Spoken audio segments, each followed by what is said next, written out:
छोटी माँ, छोटी माँ। बलराम, क्या होगा लल्ला? सब ठीक तो है ना? छोटी माँ, वो क्या होगा लल्ला, बता।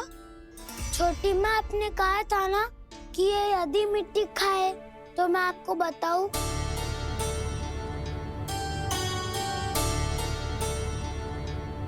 कान्हा, जे मैं क्या सुन रही हूँ? तूने मिट्टी खाई? मैया मिट्टी के बारे में पूछ रही है, पर मैंने तो भू देवी का शुद्ध प्रसाद खाया है। मैं कछु पूछ रही हूँ लल्ला, उत्तर दे। तूने मिट्टी खाई है कि ना? तो क्या मैं असत्य बोल रहा हूँ? मैंने स्वयं देखा है छोटी माँ कि अकेले बैठकर मिट्टी खा रहा था। आप सबसे पूछिए, इन्होंने भी देखा था। वाह, सूख के सखाओ ने 2 कांटे ही साथ छोड़ दियो। मुझे तुझसे सच सुनना है कान्हा। बता, तूने मिट्टी खाई है कि ना? झूठ बोल रहा है? सच्ची सच्ची बता, खाई है? ना भैया, मैंने मिट्टी ना खाई।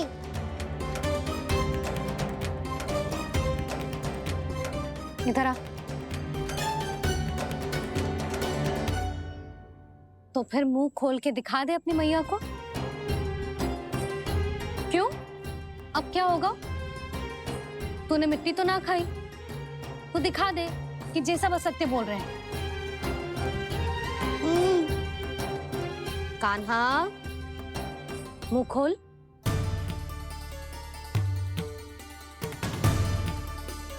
मुंह खोल लल्ला, मुंह खोल के दिखा। दिखा मैया को। आ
हे नारायण, ये कैसा अद्भुत दृश्य है।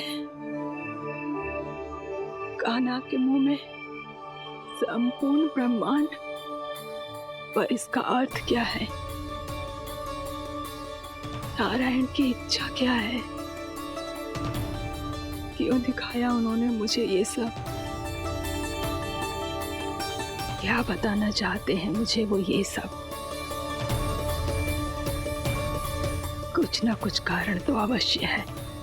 लगता है मुझे मेरे इन प्रश्नों का उत्तर मेरे कान्हा के पास जाके ही मिलेगा।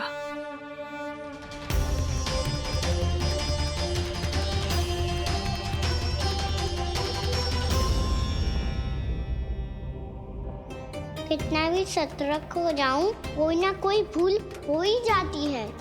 पिछली बार तो बाबा ने संभाल लिया था, अब मैया क्या करेगी? छोटी माँ, कान्हा क्या हो गया इधर?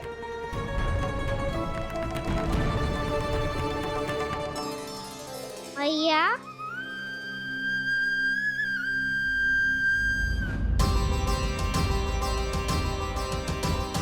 उठ जाओ ना मैया।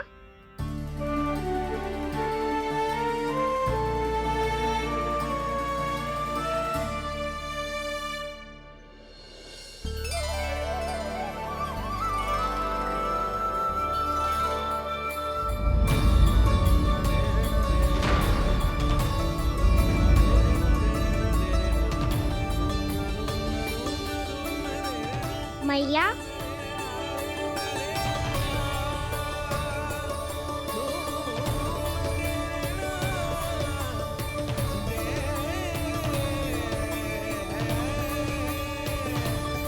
कान्हा, कान्हा, लल्ला, मैया क्या होगा आपको? आप ठीक तो हो? कान्हा मुंह खोल के दिखा, दिखा मैया को।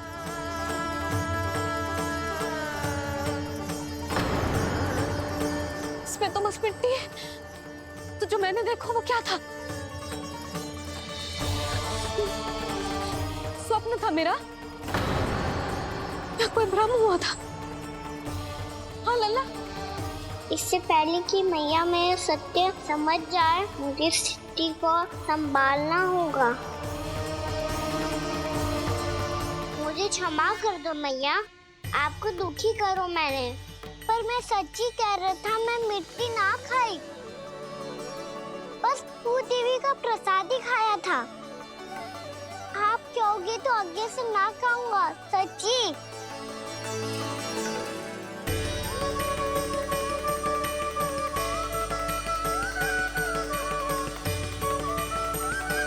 बस बस लल्ला बस, इसमें विशेष शक्ति ना हो सकती। ये तो इतना भोला है कि मिट्टी को भूदेवी का प्रसाद समझ के खा गया। मुझे क्षमा कर दो मैया। ये दूसरी बार हुआ है मेरे साथ। क्या मैं बावली हो गई हूँ? ना ना, मैं तो पूरी तरह ठीक हूँ। फिर क्या कारण हो सकता है इसका? अरे प्रसाद का समय हो गया है और मैंने अभी तक कुछ बनाओ भी ना है। आज फिर से गुड़ ही चढ़ाना पड़ेगा। मैं आए दिन भोग में गुड़ चढ़ा रही हूँ, अवश्य इसीलिए मिट्टी को गुड़ का प्रसाद समझकर खा गो मेरा कान्हा।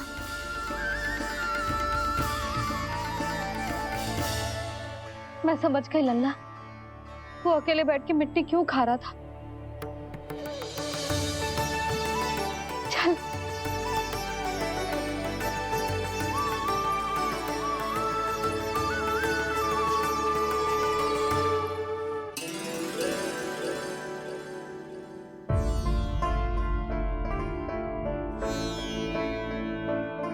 मुझे क्षमा कर दो प्रभु। अपनी ममता में लल्ला की आवश्यकता को सबसे अधिक महत्व दे रही थी मैं। इसी कारण से आपकी भक्ति में भूल चूक हो गई। पर आप तो साक्षी हो, मेरे मन के भीतर आपकी श्रद्धा और भक्ति में कुछ कमी ना है। पर हाँ, कर्म कांड और विधि विधान में ऊंच नीच है तो अनुचित ही। पर आज जो मैंने देखो है ना, उसने मुझे मेरी भूल का आभास करा दिया है नारायण। मैया, चुपचाप हाथ जोड़ करके पूजा कर। सर क्या देख रहे हैं ना, ताकि नारायण तुझे सद्बुद्धि दे। इस सृष्टि में जो भी होता है ना लल्ला, सब इन्हीं की इच्छा से होता है। और हम बार बार अपनी अज्ञानता के कारण इनके विधान पर प्रश्न उठाने लगते हैं। हम ये भी ना सोचते कि प्रभु की लीला पर संदेह करने का अधिकार ना है हमें। समस्या चाहे कितनी भी बड़ी क्यों ना हो, सही समय पर नारायण सही मार्ग दिखा ही देते हैं, जैसे आज उन्होंने मुझे दिखाओ है। आज आपने मेरी आंखें खोल दी नारायण। पति, संतान, परिवार सब महत्वपूर्ण होते हैं, पर आपकी भक्ति भी उतनी महत्वपूर्ण होती है। अब से इस बात का पूरा ध्यान रखूंगी मैं। सच्ची निष्ठा और भक्ति से आपकी पूजा करूंगी, भोग, अनुष्ठान और सेवा करूंगी। वैसे नारायण, सच्ची बात तो ये है कि सब इसी के कारण हो रहा है। इसके कारण आजकल मुझे समय ना मिलता है। मैया, मेरी सेवा ही तो नारायण की सेवा है।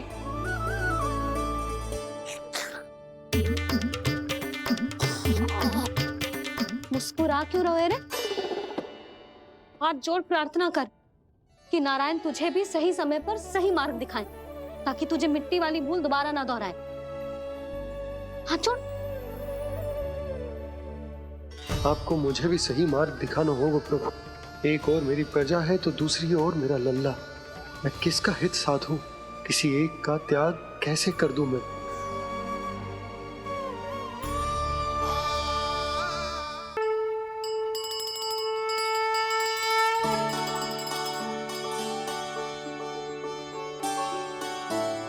मैया, प्रसाद दो ना। क्यों? मिट्टी ना खानी? नहीं। लल्ला, आज के बाद मिट्टी को गुड़ समझने की भूल मत ही करियो। समझ आई?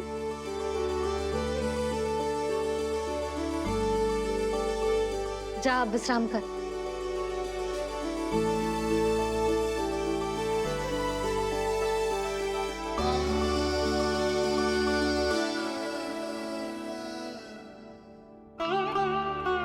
आप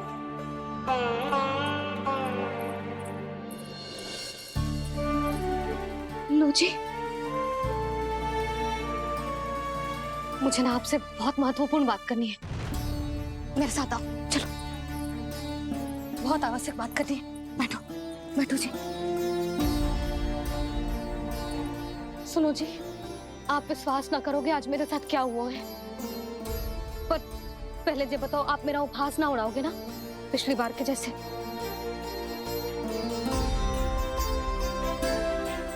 मैंने ना कान्हा के मुंह में फिर से ब्रह्मांड देखो है।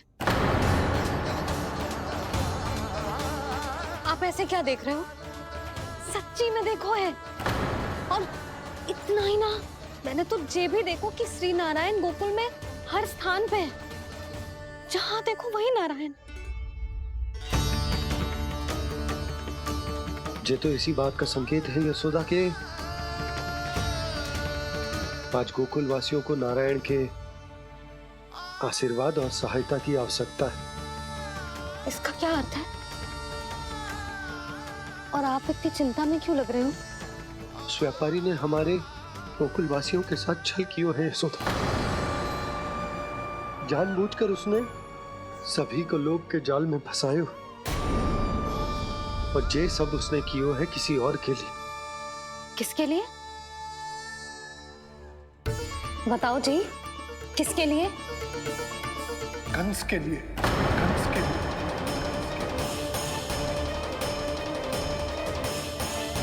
उसे कंस नहीं भेजा था यहाँ।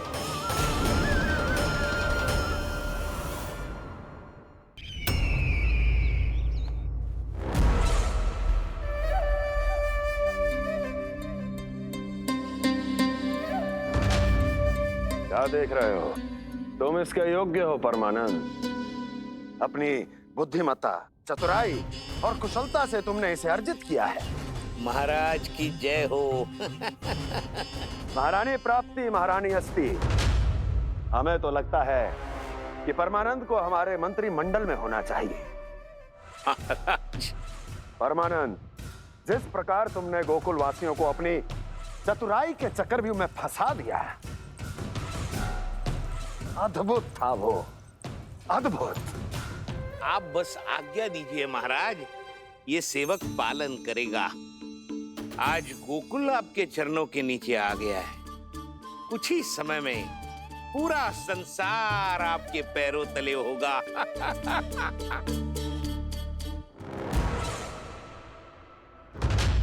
आपको सच में लगता है महाराज कि गोकुलवासी अपने वचन का पालन करेंगे और जीवन भर अपना दूध, दही, घी और माखन हमें निशुल्क देते रहेंगे? भोले हैं वो, भक्त हैं, और यही उनकी सबसे बड़ी दुर्बलता है। और यही दुर्बलता उन्हें विवश कर देगी। और उससे भी आनंद की बात है ये कि उनका राजा नंद अपनी प्रजा को जीवन भर कष्ट सहते देख नहीं पाएगा और दौड़ता हुआ, भागता हुआ यहाँ आएगा मेरे चरणों में, अपने उस पुत्र के साथ। पर वो तो महाराजा है ना, उसे कुछ कमी है क्या? फिर हमारे भोले भाले गोकुल वासियों को क्यों फंसा रहे हैं जी? ना ना, बात कछु और है। सच्ची सच्ची बताओ, क्या चाहता है वो? कहीं बाबा ये ना बता दे कि कंस मामा ने यह सारा छल मुझे मथुरा बुलाने के लिए रचा है। मैया की ममता भय में बदल जाएगी। ऊपर से देखो तो बस दूध, दही, माखन का छोटा सा छल है, पर इसके पीछे कोई बहुत बड़ा षड्यंत्र छुपा है इसका। आप जानते हो ना क्या है? मुझे ना बताओगे? बताओ, बताओ जी। यशोदा, वो चाह तो है कि मैं दरबार में जाऊं और साथ ले जाऊं। साथ ले जाओ? बाबा क्या कर रहे हो, संभालो। किसे साथ ले जाऊं? गांव वालों की दया की पुकार को, उनकी सहायता की गुहार को। उसने कहलवाई है कि मैं हाथ जोड़कर उसके सामने विनती करूं, तभी वो गांव वालों को निःशुल्क उत्पाद देने की व्यवस्था से मुक्त करेगा। अब मुझे समझ ना आ रहा कि मैं क्या करूं। जब हमें कछु समझ में ना आए ना, तो सारी चिंता श्री नारायण पर छोड़ देनी चाहिए जी। तुम सत्य कह रही हो यशोदा, सारी चिंता नारायण पर ही छोड़ देनी चाहिए। अब वही मार्ग दिखाएंगे। जी, सारी गोपियों पर तो बड़ा संकट आ गया जी। अब तो इनका मन भी करेगा तो हिचक के बारे मेरे पास ना आएंगी।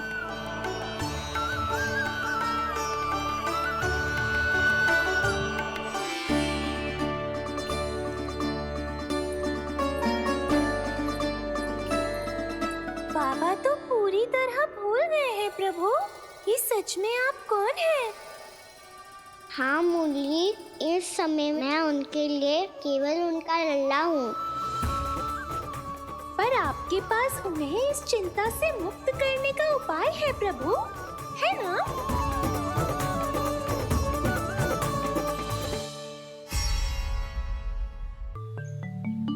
हे नारायण, आज मेरी प्रजा और मेरा लल्ला दोनों ही गहरे संकट से घिर गए।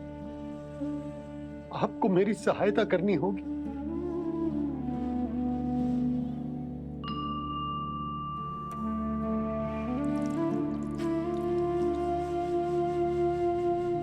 प्रभु, पिता होने का कर्तव्य मुझे एक दिशा में धकेल रहा है तो राजा होने का उत्तरदायित्व वो मुझे दूसरी दिशा में खींच रहा। इस भीषण संकट में मैं क्या करूं? मैं इस संकट में अपनी प्रजा का साथ भी ना छोड़ सकता हूं और ना ही अपने लल्ला को उस नरभक्षी सिंह की मान में भेज सकता हूं। आप ही को इस समस्या का समाधान निकालना होगा। ये सालिग्राम मुझे मेरे मैया बाबा ने दिया था और उन्होंने कही थी कि जब भी कोई संकट आएगा ना प्रभु, तो इसके रूप में आप मेरा हाथ पकड़ लोगे और मुझे बताओगे कि क्या करना है, कैसे करना है। आज मुझे आपके मार्गदर्शन की आवश्यकता है प्रभु। मुझे मार्ग दिखाइए। बाबा और राजा होने की दुविधा में मैं बटा जा रहा हूं। मेरे इस धर्म की नौका जो झंझावात में फंस गई है, उसे पार लगाइए नारायण, रक्षा कीजिए नारायण।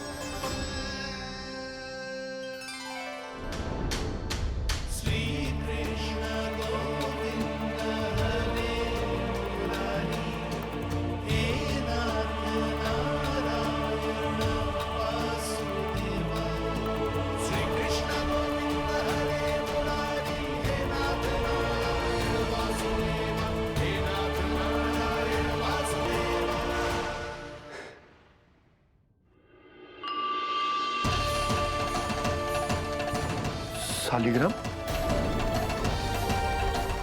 यहीं तो